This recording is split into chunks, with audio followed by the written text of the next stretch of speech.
ہاجرہ یہ وہ خوش نصیب خاتون ہے جنہوں نے اللہ تعالیٰ کی رحمت کو اپنے قرب سے دیکھا ہے، جنہوں نے اپنے ایک نبی شوہر کی خدمت کی ہے اور ایک ہونے والے نبی اپنے بیٹے اسماعیل کے بچپنا، اس کی جوانی، سب کچھ اپنے ہاتھ سے اس طریقے سے تربیت کی ہے کہ دنیا جب تک رہے گی تب تک ہاجرہ کے اس عمل کو جب تک نہیں کیا جائے گا تب تک آپ کا حج اور عمرہ پورا نہیں ہو سکتا۔ یہ ہاجرہ کے عمل، ہاجرہ کے اداؤں وفاؤں کا نام ہی حج ہے۔ انہوں نے آج سے قریب 650 سال پہلے 6,500 سال پہلے جو عمل کیا تھا، اللہ تعالیٰ کے سامنے حقیقی طور پر جو دوڑ لگایا تھا بچے کے لیے، بچے جب بل بلا رہے تھے اس کو بچانے کے لیے جو ایک پہاڑ سے دوسرے پہاڑ میں دوڑ لگایا تھا، اسی عمل کو ادا کیا جاتا ہے۔ آج حاجی وہی چیز خوشی خوشی کرتا ہے، اور جب تک یہ عمل نہ کرے تب تک اس کا حج مکمل نہیں ہو سکتا۔ تو یہ حج کا زمانہ چل رہا ہے، آج سے ارکان حج شروع ہو رہا ہے۔ اللہ تبارک و تعالیٰ نے اس گھر میں اتنی برکات رکھا ہے، اتنی رحمتیں رکھا ہے کہ لاکھوں کروڑوں لوگ ہر سال جاتے ہیں، ہر طریقے سے نعمتوں سے محظوظ ہوتے ہیں، اور وہاں جانے کے بعد انسان کی زندگی ہی بدل جاتی ہے۔ ایسا معلوم ہوتا ہے کہ میں کسی دوسری دنیا میں آ گیا ہوں۔ وہاں پہنچتے ہی ایسی اس کی کیفیت اور حالت ہو جاتی ہے، کعبۃ اللہ کو دیکھتے ہی وہ باولا ہو جاتا ہے، پاگل ہو جاتا ہے، اسے کچھ نہیں دکھائی دیتا ہے۔ سخت سے سخت مزاج لوگوں کے آنکھوں سے آنسوؤں کے دھاری جاری ہو جاتے ہیں۔ اسی چیز کو اللہ تعالیٰ نے ابراہیم علیہ السلام نے جو کعبۃ اللہ کو تعمیر کیا تھا، اتنی لمبی عمارت بنانے کے لیے آج تو بڑے بڑے لفٹوں کو بنایا جاتا ہے، اس دور میں کچھ نہیں تھا۔ ایک پتھر کے اوپر ابراہیم علیہ السلام ٹھہرتے تھے، بیٹا نیچے سے پتھر دیتا تھا اور باپ اس پتھر کو لے کر کے اوپر رکھتا تھا، اور اس طریقے سے عمارت بنتی گئی۔ لیکن دیواریں جب بڑی ہوتی جاتی تھی تو ابراہیم علیہ السلام کو اوپر اٹھنے کے لیے کوئی چیز کی ضرورت نہیں پڑتی تھی، جس پتھر پر ٹھہرے تھے وہی پتھر خود بخود اوپر ہوتے جا رہا تھا، لفٹ کا کام دے رہا تھا وہ پتھر۔ اسی پتھر کا نام ہے مقام ابراہیم، اور وہ کعبۃ اللہ کے صحن میں آج بھی ہے۔ اس پتھر پر ابراہیم علیہ السلام کے پیروں کے نشان، انگلیوں کے نشان، ایڑی کے نشان پڑا ہوا ہے۔ اس پتھر کے پاس 2 رکعت نماز پڑھنا حجاج اور عوامر حضرات کے لیے ضروری ہے۔ مقام ابراہیم کے پاس 2 رکعت نماز پڑھنا چاہیے۔ ایک زمانے میں ابراہیم علیہ السلام کے گھرانے میں جو قربانیاں دی ہیں، چاہے وہ قربانیاں اوقات کے ہوں، مال کے ہوں اور دیگر چیزیں، جس طریقے سے ابراہیم علیہ السلام کے لیے آزمائش کا دور ہوا، آزمائش ہوتی رہی ابراہیم علیہ السلام ان کے گھرانے کے لیے، اللہ تعالیٰ کو ابراہیم علیہ السلام کے گھرانے کے اس عمل کو اتنا پسند آیا کہ ابراہیم علیہ السلام کے گھرانے کے عمل کو ہی حج کا رکن بنا، اس کو آزمایا تھا اللہ تعالیٰ نے، ابراہیم علیہ السلام کو آزمایا تھا۔ وَإِذِ ابْتَلَىٰ إِبْرَاهِيمَ رَبُّهُ بِكَلِمَاتٍ فَأَتَمَّهُنَّ۔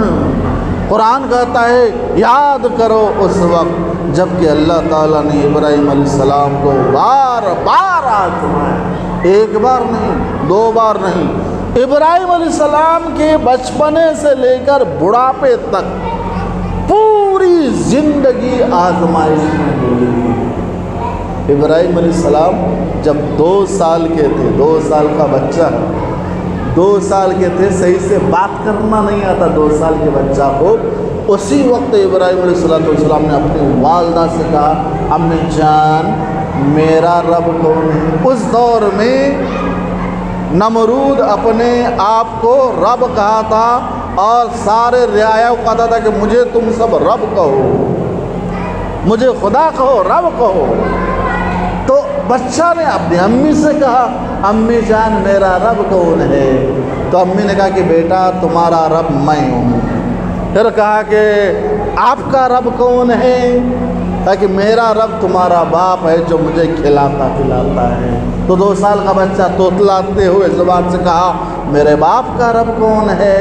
तो तेरे बाप का रब नमरूद है जो हमें खिलाता पिलाता है, हमारे सारे ज़रूरियात को पूरा करता है। फिर वो 2 साल का बच्चा कहता है, नमरूद का रब कौन है। अब माँ चुप हो गई। बच्चा शौहर जब घर आया तो बच्चे के बारे में सारी बातें अपने शौहर को बताया।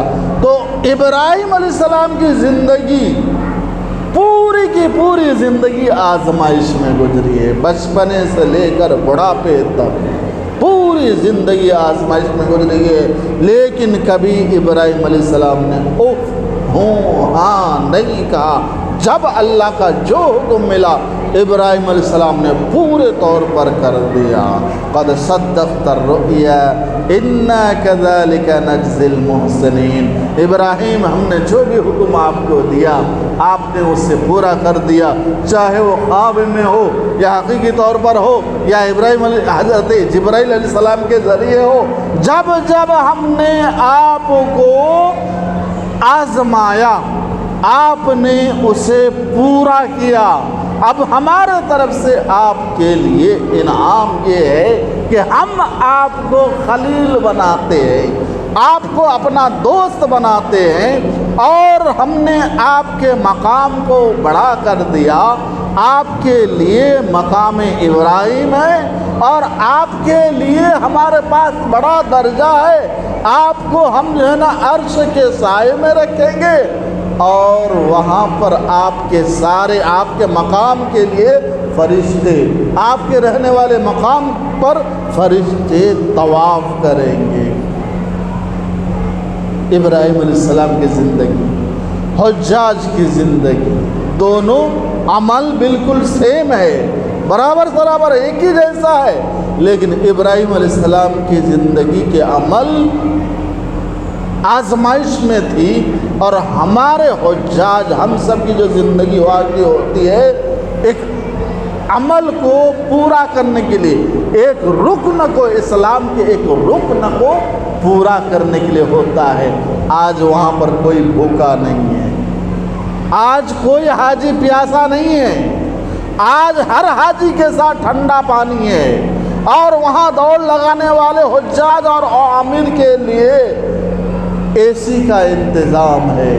वहाँ पर रमी जमार करने वालों के लिए कोई कांटे नहीं है, उनको कोई ये नहीं कह सकता तुम्हारा बच्चा मरने वाला है।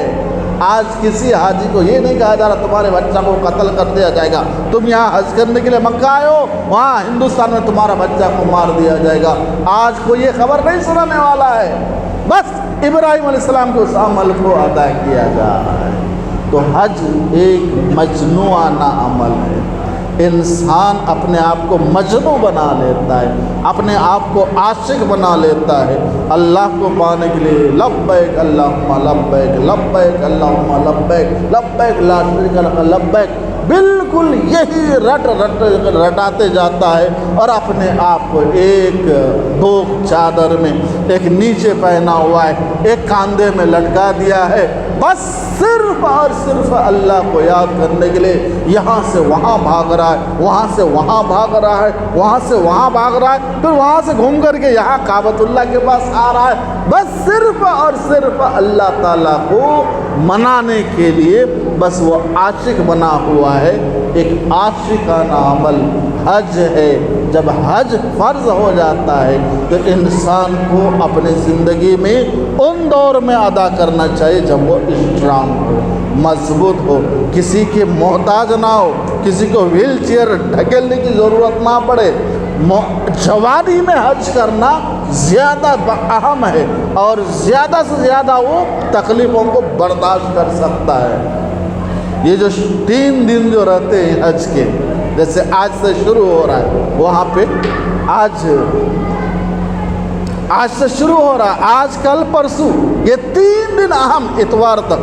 इतवार का दिन ख़ास तौर पर जो अरफा का दिन है, ये दिन और ज़्यादा अहम है।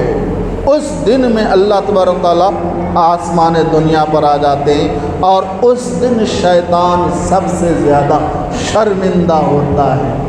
अल्लाह ताला आसमान दुनिया पर आते हैं, शैतान शर्मिंदा होता है। मैंने साल भर कितनी ज़्यादा मेहनत करके इसको गुनाह कराया और अल्लाह ताला अरफा के दिन एक झटके में इसके सारे गुनाहों को माफ़ कर दिया। तो ये इतना अहम दिन है। हुज्जाज के लिए दुआ कीजिए और अपने लिए दुआ कीजिए, अल्लाह ताला उस मकाम पर आप और हम सबको भी जल्दी बुलाए।